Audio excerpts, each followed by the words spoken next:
A huge addition to Adobe Premiere Pro is a visual keyboard. Other editing applications in the competing space have had this for a while. And in typical Adobe fashion, instead of just matching what competitors have done, they've gone ahead and beat it. So while they're a little late to the game, I'm glad to see that they've done a visual keyboard so well. Let's explore it. Under your Premiere Pro settings, either under the Premiere Pro menu or the Edit menu, you could choose Keyboard Shortcuts. And this brings up an entire new dialog. You'll notice here that you have the ability to work with shortcuts. Let's start with the default Premiere Pro set.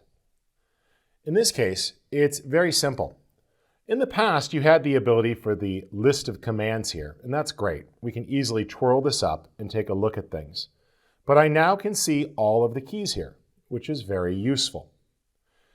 Now, the type of keyboard you see will depend upon what's actually in use. For example, while I have numeric keypads here, if I'm using a system such as a laptop that doesn't have them, those keys may not be available, but you can still configure them in case you were to plug a keyboard in.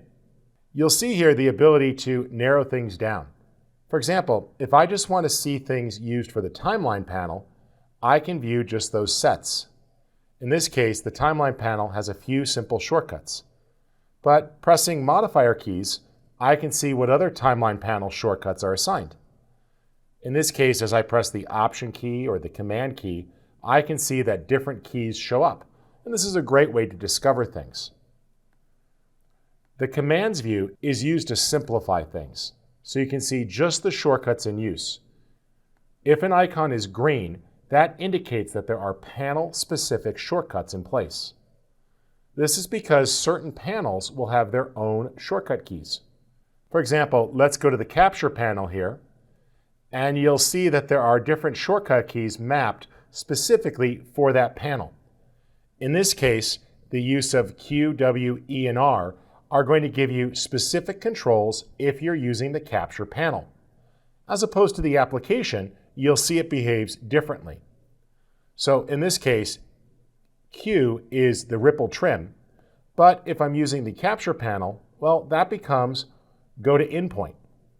So it's important to note what the green means. Purple keys are assigned, but if you see a green indicator on the key, it's letting you know that there are panel shortcuts assigned there. As you mouse over there, you can also see what those are going to be. In this case, it's showing you what some of those other shortcuts will be for the different panels. It tells you that the Capture panel uses this for go to endpoint and that it's in use by the application. This is quite useful as you mouse over, and those tooltips really come in handy. If you decide you want to map a key, you can simply scroll through the list here, which is great. You'll find that there are lots of useful commands. For example, I like to use add edit. And if I type that in, I can see that by default, it's mapped to Command K. Well, I prefer that to be on the slash key. So I'll just click next to that there to add a new shortcut and press the slash key. And you see that it added it. In this case, it warns me that there's a conflict, that I had overwritten a previous command. So it tells me that this is already in use. Now you can decide to keep that or not keep it, but that warning can be quite useful and allow you to then simply use that command. All right, that's looking good there. And this is a very straightforward way to move keys in. Now, as you're working, remember, using the different lists here will help you find commands. Commands can be grouped by application, which tends to be the main toolbars, and some of the core commands that are available under the menu, and by particular panels. You'll see the different changes here.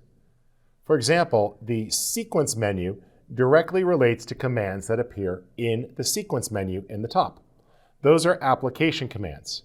So, for example, if you wanted to map render audio, you can find an available key. Besides typing here, you can also just hold down modifiers. I see, for example, that Option R is available. So I can simply drag that onto Option R, and it's now assigned. Notice you can see everything mapped to a particular key. So if you click on a key, on the right here, you'll see a list of all of the possible modifiers. For example, No selection in the Z key is zoom, while Command Z is undo, and Command Shift Z is redo. Well, this makes it very simple to map things. You'll note, for example, you can also see those in the shortcut menu. But I find that knowing what slots are open really helps you free up things for the keyboard itself. That's some of the basics with the mappable keyboard. Let's go ahead and explore a few more advanced options.